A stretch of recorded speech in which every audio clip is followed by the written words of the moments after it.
నువ్వు ఇన్ఛార్జిగా ఉన్నావు 5 ఏళ్ళు 2014 నుంచి 19 వరకు ఏం చేశావు? ఏం పీకావు నువ్వు?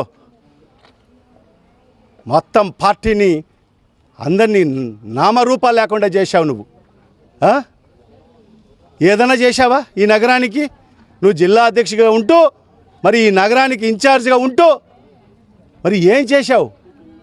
ఏం నిధులు తీసుకొచ్చావు కడప నగర అభివృద్ధి కోసం? చెప్పగలవా నువ్వు? సిగ్గు లేకుండా మాట్లాడుతున్నావు.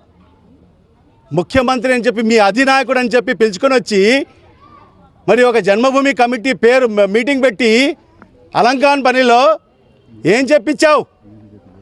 మీ అధినాయకుని ద్వారా ఏం చెప్పించావు?